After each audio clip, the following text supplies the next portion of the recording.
Nigerian security agencies, comprised of the Nigerian police force, DSS, the military, again brutally invaded my ancestral home at ungodly hours of 2:30 a.m. in the morning.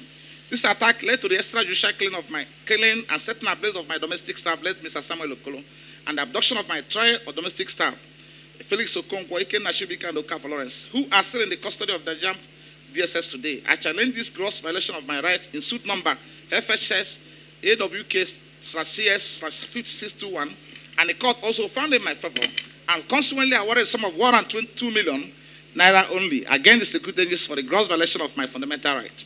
Also, I instituted a fundamental right action for my slain personal assistance in his wife's name in suit number FHS AWKCS/57/21. The court also found in my favor and awarded a sum of 155 million naira only against the security agencies involved in the wanton killings and dastardly acts. So you can see that no one is free or exempted from wanton human rights abuses by Nigerian security agents. Even the military personnel, police and the DSS officials are also not exempted from this infraction.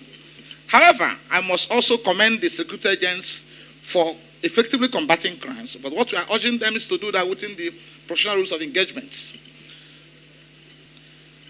Nigerian courts have, in many cases, in plethora of cases, risen to the occasion in protecting the sanctity of human rights, frowning at the gross violation of sin. For instance, in some cases I will mention, the case of Anoze against IGP, reported in 2016, 11 Nigerian Wiki Law Report, Part 1524, at page 389-330, paragraph 2, the Lord Justice of the Court of Appeal made this pronounced profound remarks that the courts have always leaned in favor of the preservation of the human rights of the citizen, whether as regards to the life or property, and therefore will not lightly drive away from judgment seat any citizen with a complaint that his right has been infringed upon. Also, in Jim J. Mr. COP 211, 2 Nigerian Wiki Law Report, Part 1231, at 381, paragraph 6, it was held by a Nigerian Court of Appeal that the Nigerian citizen is absolutely entitled to his freedom and cannot be deprived of it under and unless due process of law is meticulously observed. In similar vein, the judiciary has made a decisive pronouncement to the fact that a mere allegation of crime, irrespective of the magnitude or seriousness of the case of allegation, cannot operate to curtail the fundamental right of citizens. This is what the Court of Appeal said in Duruako and Noke versus Noke 2015, 15 Nigerian Wiki Law Report, Part 1483 at 23, paragraph 2, where the Court of Appeal held as so. A mere allegation of crime or wrongdoings against a suspect, irrespective of its seriousness, cannot operate to curtail the fundamental right of suspect, nor can it operate to justify the incarceration and torture of suspect. A person who infringes or breaches the constitutional right of another has the onus to justify such breach. Going further, arbitrary arrest, detentions, torture, enforced disappearance, and extrajudicial killings, which is common presently.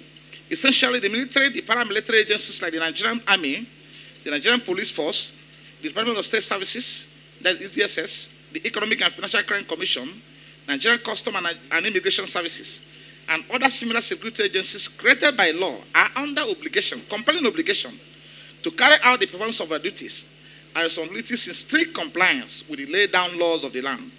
But what we often see is the gross violation of these laws than their observances. And these have no doubt led to arbitrary arrest, detentions, torture, enforced disappearance, and the attendant extrajudicial claims of innocent citizens. Today we have many cases in courts that has to do with these gross infractions. Amnesty International in its report of 2017 and 18 stated very clearly that the military arbitrarily arrested and detained thousands of young men and women in Nigeria. And these detainees did not have access to their lawyers and family members. It was further reported that several members of IPOB were extrajudicially killed by the Nigerian military, 2017 to 2018. The gross violation of citizen fundamental rights by the security agencies, particularly the DSS and Nigerian police and Nigerian Army, is quite disturbing and concerning. In October 2020, the NSAS peaceful protesters in Lagos State were brutally gunned down by security agencies for exercising their fundamental rights. And up to date, there has been no serious attempt to hold the protesters accountable for these gross human rights abuses.